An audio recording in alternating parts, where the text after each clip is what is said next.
আসসালামু আলাইকুম দর্শক। বাংলাদেশ থেকে আপনাদের সাথে আছি আমি ওমর ফারুক। ইসরায়েলের মধ্যাঞ্চলীয় শহর বেত শেমসের আকাশে হঠাৎ করে দেখা গেল একটা বিশাল বিস্ফোরণের ধোঁয়া। সাধারণ মানুষের মধ্যে যখন আতঙ্ক ছড়িয়ে পড়ছে ঠিক তখনই ইসরায়েলি সামরিক সরঞ্জাম প্রস্তুতকারী প্রতিষ্ঠান টোমার তড়িঘড়ি করে একটি বিবৃতি প্রকাশ করে। তারা এই বিবৃতিতে দাবি করে এটি কোনো দুর্ঘটনা বা শত্রুপক্ষের হামলা নয়, বরং একটি নিয়ন্ত্রিত শিল্প বিস্ফোরণ। আমরা আপনাদের সাথে বিস্ফোরণটির ভিডিও ফুটেজ শেয়ার করছি।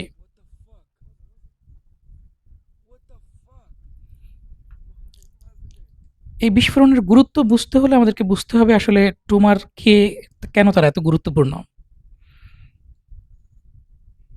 টোমার হচ্ছে ইসরায়েল সরকারের মালিকানাধীন একটি অত্যন্ত গোপনীয় এবং সংবেদনশীল প্রতিরক্ষা প্রতিষ্ঠান। ইসরায়েলের বিখ্যাত অ্যারো আকাশ প্রতিরক্ষা ব্যবস্থা এবং শাভিত স্যাটেলাইট লঞ্চ ভেহিকেলের জন্য সলিড রকেট মোটর তৈরি করে এই টোমার। তবে সবচেয়ে ভয়ঙ্কর তথ্য হলো ইসরায়েলের জেরিকো সিরিজের যে ব্যালিস্টিক মিসাইল, সেই সিস্টেমের মূল ইঞ্জিন বা প্রপালশন সিস্টেমও তৈরি করে এই প্রতিষ্ঠানটি। আন্তর্জাতিক প্রতিরক্ষা বিশেষজ্ঞদের মতে জেরিকো 3 হলো ইসরায়েলের সেই গোপন আন্তঃমহাদেশীয় ব্যালিস্টিক ক্ষেপণাস্ত্র যা পরমাণু অস্ত্র বহনে সম্পূর্ণ সক্ষম এবং যার পাল্লা ইরান তো বটেই, তার চেয়েও বহু দূরে বিস্তৃত। টোমারের দাবি যদি সত্যিও হয় যে এটি একটি রুটিন প্রপালশন টেস্ট ছিল, তবুও বেশ কিছু জ্বলন্ত প্রশ্ন সামনে চলে আসে। প্রশ্নগুলো হচ্ছে, পূর্ব সতর্কতার এতটা অভাব কেন? রকেট মোটরের পরীক্ষা, বিশেষ করে যেখানে প্রপালশনের কারণে বিশাল বিস্ফোরণ বা শব্দের সৃষ্টি হয়, সেখানে নিয়ম অনুযায়ী আশেপাশের এলাকার বাসিন্দাদের আগে থেকে সতর্ক করা হয়।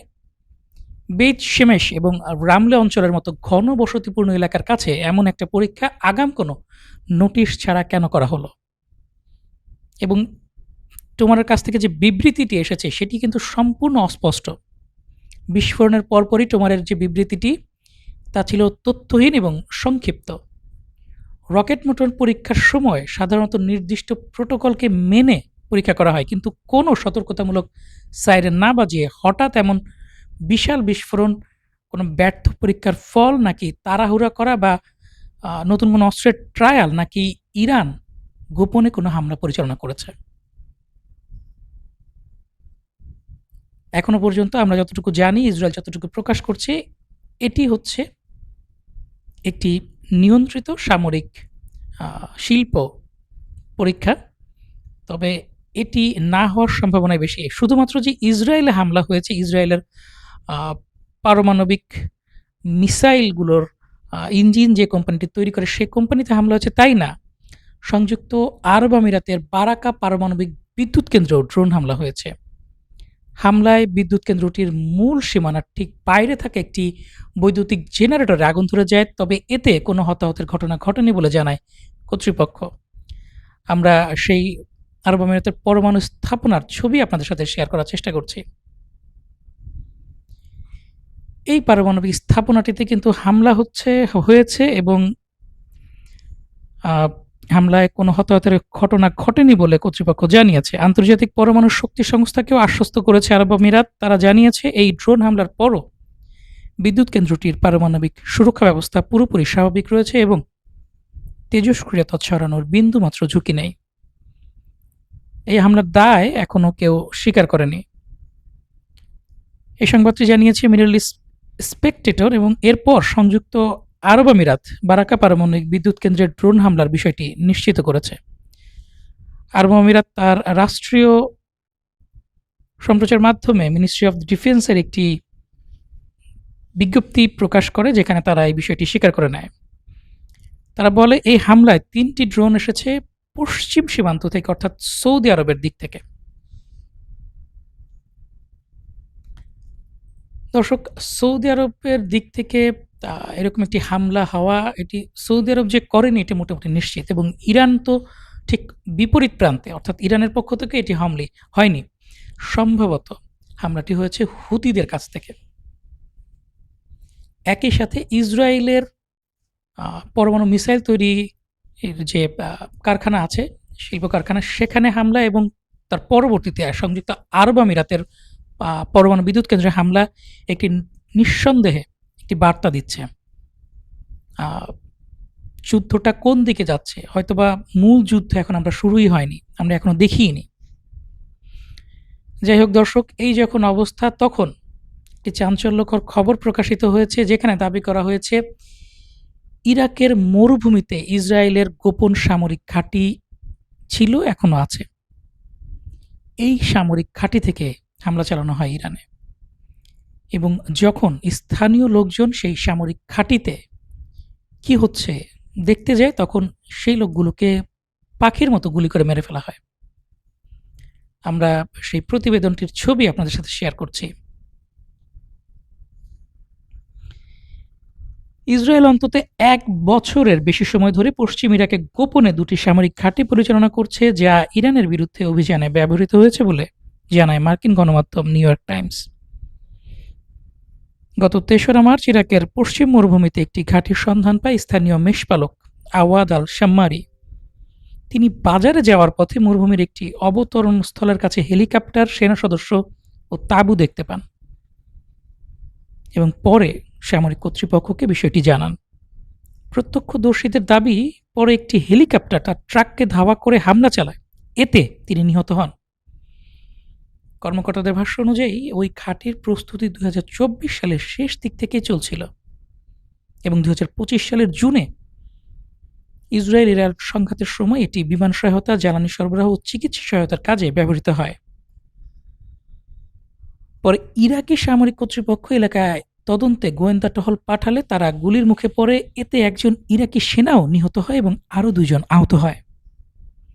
ইরাকি কর্মকর্তাদের ধারণা যুক্তরাষ্ট্র ইসরায়েলের উপস্থিতির বিষয়ে জানত। শুরুতে ইরাকি কিছু কর্মকর্তা মনে করেছিল ঘাঁটিগুলো হয়তো মার্কিন বাহিনীর।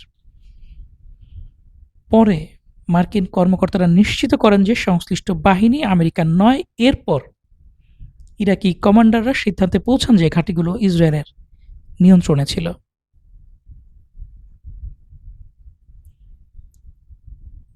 এই হচ্ছে দর্শক পরিস্থিতি। একজন ইরাকি কর্মকর্তা আরও একটি দ্বিতীয় ঘাঁটির অস্তিত্ব নিশ্চিত করেছেন, যদিও এর নির্দিষ্ট অবস্থান এখনো প্রকাশ করা হয়নি। শুধু বলা হয়েছে সেটি পশ্চিমাঞ্চলীয় মরুভূমি এলাকায় অবস্থিত। একটি স্বাধীন সার্বভৌম দেশে সরকারের অনুমতি ব্যতীত একটি ঘাঁটি তৈরি করা হয়েছে, ঘাঁটি অপারেট করা হচ্ছে। যখন সাধারণ মানুষ আশেপাশে যাচ্ছে তাদেরকে গুলি করা হচ্ছে, সেনাবাহিনী যখন দেখতে আসছে তাদেরকে গুলি করে হত্যা করা হচ্ছে। পৃথিবীর কোনো সভ্য দেশে এটা সম্ভব না। একমাত্র অসভ্য যে রাষ্ট্রটা আছে তার পক্ষে এটা সম্ভব, এবং ইরাক সরকারের প্রচণ্ড ব্যর্থতা আছে এখানে। এই পরিস্থিতিতেও তারা এখনো 1 বছরের অধিক সময় ধরে ইসরায়েল এই ঘাঁটিটি পরিচালনা করছে, তারা জানেই না, কিংবা জেনেও চুপ শিখেছে।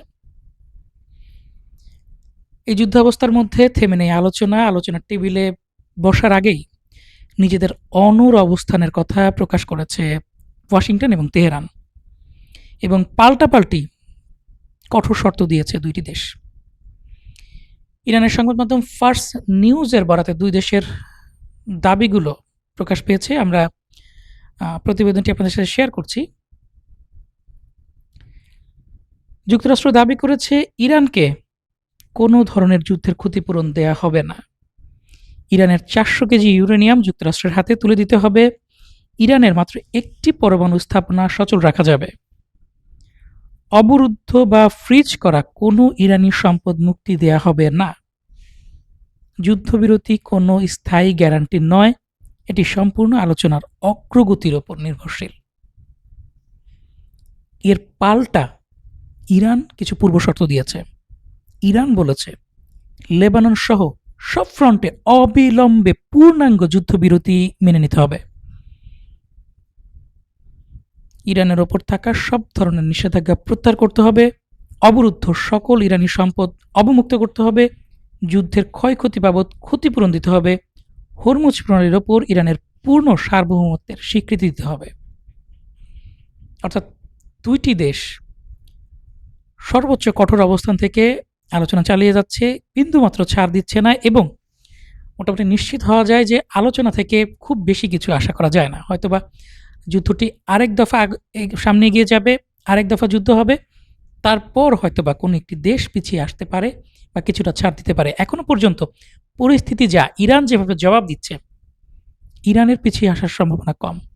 মার্কিন যুক্তরাষ্ট্র প্রায় 10,500-11,000 কিলোমিটার দূর থেকে উড়ে এসে এখানে যুদ্ধ করছে। মার্কিন প্রেসিডেন্ট ডোনাল্ড ট্রাম্পের সামনে মধ্যবর্তী নির্বাচন রয়েছে। মার্কিন অর্থনীতি ভঙ্গুর অবস্থায় আছে। ভোটারদের ভেতরে অসন্তোষ তৈরি হচ্ছে ডোনাল্ড ট্রাম্পের বিরুদ্ধে। তাদের দ্রব্যমূল্য বেড়ে যাচ্ছে, তেলের দাম আকাশচুম্বী হয়ে যাচ্ছে। সবকিছু মিলিয়ে যুক্তরাষ্ট্রের পিছিয়ে আসার সম্ভাবনা বেশি, এবং এই সুযোগটি কাজে লাগাতে চাইছে ইরান। এবং ইরান তার রাষ্ট্রীয় টেলিভিশন চ্যানেল যেটি আছে, সেটিতে সম্ভাব্য যুদ্ধের প্রস্তুতি হিসেবে সাধারণ জনগণকে সরাসরি টেলিভিশনের পর্দায় অ্যাসল্ট রাইফেল চালানোর প্রশিক্ষণ দিচ্ছে। আমরা ইমেজটি আপনাদের জন্য শেয়ার করার চেষ্টা করছি। দেশটি জাতীয় যুদ্ধ প্রস্তুতি উদ্যোগের অংশ হিসেবে বিভিন্ন টিভি চ্যানেলে রীতিমতো নিয়ম করে আগ্নেয়াস্ত্র ব্যবহারের কৌশল শেখানো হচ্ছে।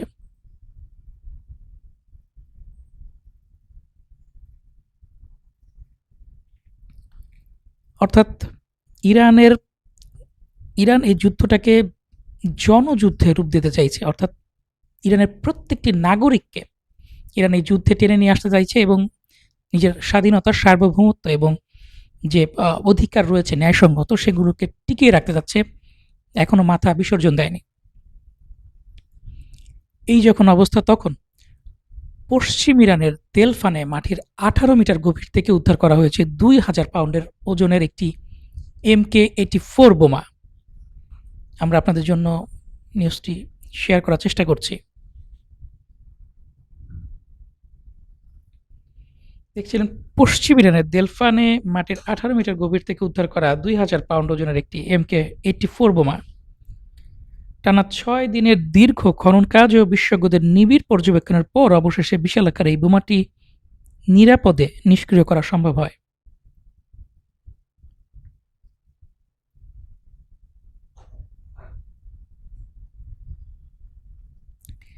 এই বোমাটি খুবই গুরুত্বপূর্ণ।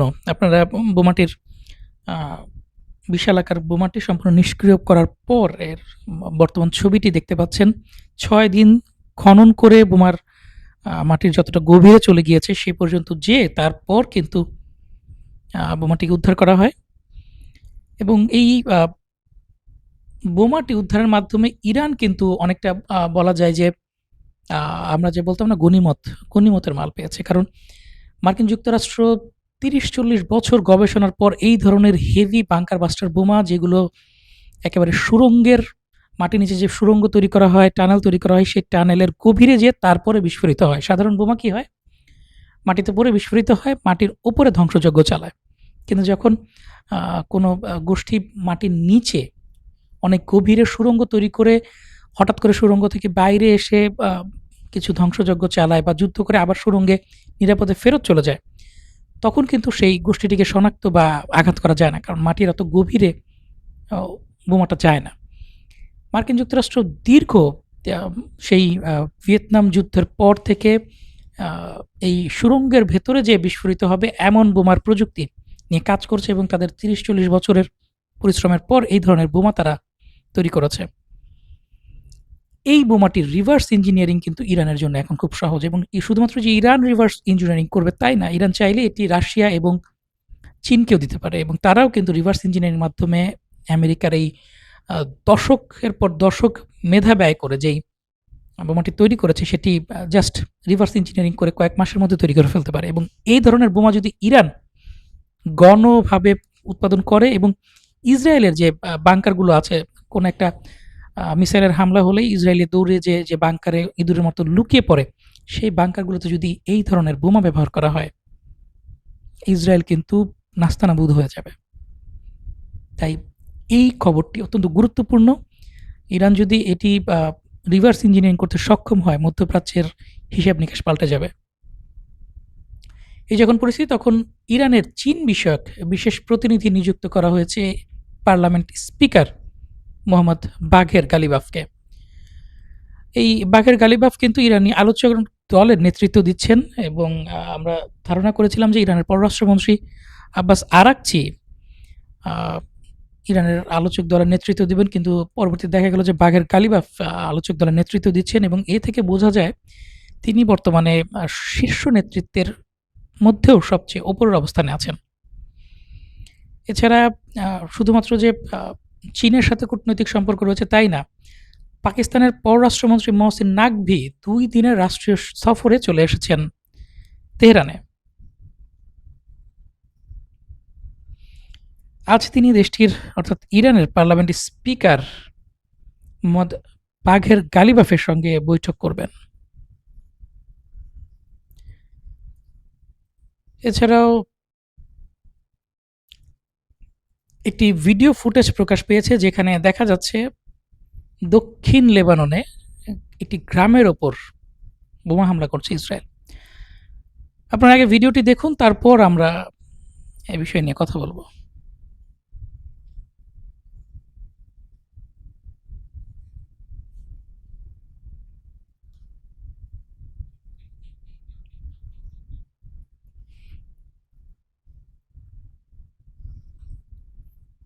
কি দেখলেন দর্শক? ধরে ধরে প্রত্যেকটা বাড়ি, প্রত্যেকটা ঘর, প্রত্যেকটা স্থাপনা বোমা ফিট করে উড়িয়ে দেওয়া হচ্ছে। যুদ্ধ তো হয়, রাশিয়া ইউক্রেন যুদ্ধ হচ্ছে, পৃথিবীতে বহু যুদ্ধ হয়েছে। রাজায় রাজায় যুদ্ধ করে আমরা বলি উলুখ আগ্রা প্রাণ চায়। যখন যুদ্ধ হয় সাধারণ মানুষের ভোগান্তি হয়, মানুষ জীবন দেয়।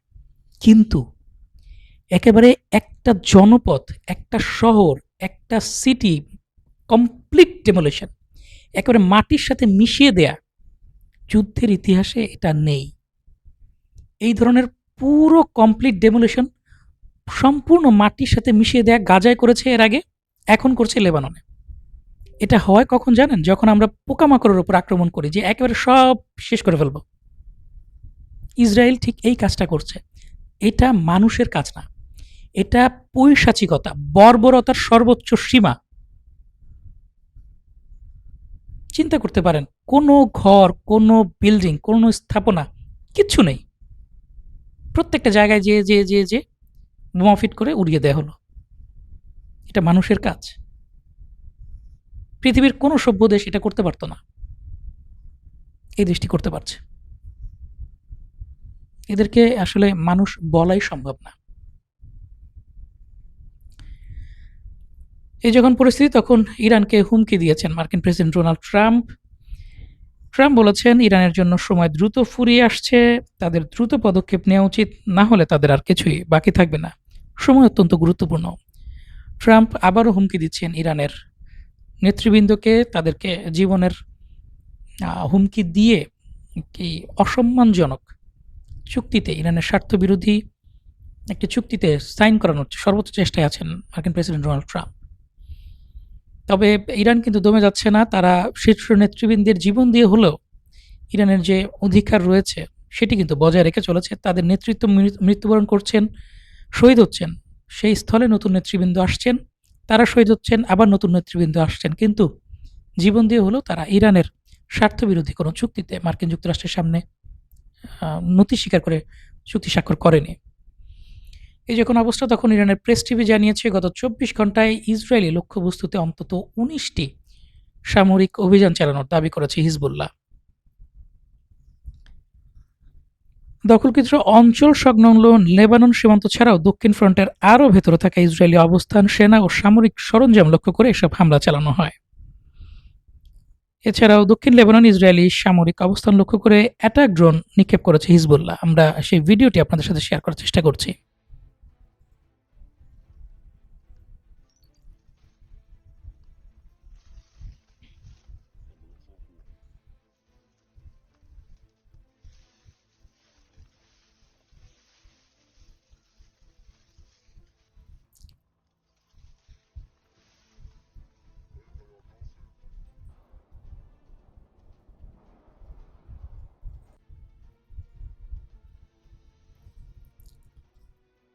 দেখছিলেন দক্ষিণ লেবাননে ইসরায়েলি সামরিক অবস্থান লক্ষ্য করে অ্যাটাক ড্রোন হামলার ভিডিও ফুটেজ।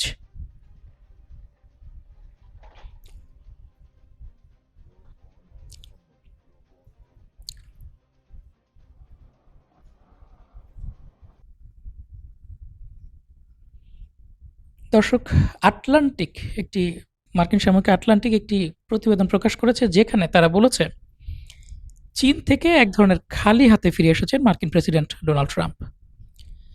ডোনাল্ড ট্রাম্প চীনে জাঁকজমকপূর্ণ অভ্যর্থনা পেলেও চীন সফর থেকে আক্ষরিক অর্থেই খালি হাতে ফিরে এসেছেন তিনি। দ্য আটলান্টিকের মতে এই সফর মূলত আমেরিকার ক্ষয়িষ্ণু বৈশ্বিক ক্ষমতারই এক চূড়ান্ত প্রমাণ, যেখানে চীন ট্রাম্পকে স্রেফ আতিথেয়তা দেখিয়েছে, কিন্তু কাজের কাজ কিছুই হয়নি। পত্রিকাটির নিবন্ধে ফ্রাঙ্কলিন ফোর্ড লিখেছেন, শি ট্রাম্প বৈঠকে ওয়াশিংটনের কোনো রাজনৈতিক বা অর্থনৈতিক উদ্দেশ্য অর্জন হয়নি। বিশ্বমঞ্চে যুক্তরাষ্ট্রের বর্তমান অবস্থান বোঝাতে তিনি লিখেছেন, আমেরিকা হাত বাড়ালে এখন আর কেউ তা ধরতে ছুটে আসে না, আর আমেরিকা হুমকি দিলেও কেউ আগের মতো ভয় পায় না। তারা মার্কিন প্রেসিডেন্ট ডোনাল্ড ট্রাম্পের একটি ব্যঙ্গ কার্টুন কিন্তু প্রকাশ করেছে। আমরা সেই কার্টুনটি আপনার সাথে শেয়ার করছি। তারা দাবি করেছে, ইরান যুদ্ধ বন্ধের কোনো নির্দিষ্ট রূপরেখা দেওয়া তো দূরের কথা, কোনো বড় বাণিজ্যিক চুক্তিতে সই করতে বা আমেরিকাকে বিরল খনিজ সরবরাহের নিশ্চয়তা দিতেও স্রেফ অস্বীকৃতি জানিয়েছেন চীনা প্রেসিডেন্ট শি জিনপিং। এবং ট্রাম্পের এই ব্যর্থ বেজিং সফরের পর মার্কিন প্রশাসনের ভেতরে এখন চরম আতঙ্ক বিরাজ করছে। মার্কিন সংবাদ মাধ্যম এক্সিওসের তথ্য অনুযায়ী প্রেসিডেন্ট ট্রাম্পের নিজস্ব শীর্ষ উপদেষ্টাদের কয়েকজন আশঙ্কা করছেন যে এই শীর্ষ বৈঠকের পর আগামী 5 বছরের মধ্যে চীন তাইওয়ানের বিরুদ্ধে সরাসরি সামরিক পদক্ষেপ বা হামলা চালিয়ে বসতে পারে। উপদেষ্টাদের মতে এমন পরিস্থিতি তৈরি হলে বৈশ্বিক চিপ সরবরাহ ব্যবস্থা সম্পূর্ণ ধ্বংস হয়ে যাবে, যা বর্তমান বিশ্বের কৃত্রিম বুদ্ধিমত্তা বা এআই শিল্প এবং সামগ্রিক মার্কিন অর্থনীতিকে এক মহা বিপর্যয়ের মুখে ফেলে দেবে। এই যখন অবস্থা, তখন ইসরায়েলি কর্মকর্তাদের বিরুদ্ধে গোপনে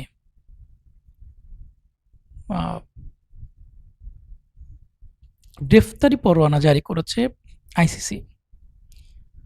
আন্তর্জাতিক অপরাধ আদালত আইসিসি গোপনে ইসরায়েলি রাজনীতিবিদ ও সামরিক কর্মকর্তাদের লক্ষ্য করে 5টি গ্রেফতারি পরোয়ানা জারি করেছে বলে জানিয়েছে ইসরায়েলি পত্রিকা হারেজ। নতুন পরোয়ানাগুলোর মধ্যে আছে 3 জন ইসরায়েলি রাজনৈতিক ও 2 জন সামরিক কর্মকর্তা। সাক্ষীদের নিরাপত্তার স্বার্থে এসব পরোয়ানা গোপনে জারি করা হয়েছে বলে দাবি করা হয়েছে এবং আইসিসি এখনও আনুষ্ঠানিকভাবে এ বিষয়ে কোনো ঘোষণা দেয়নি।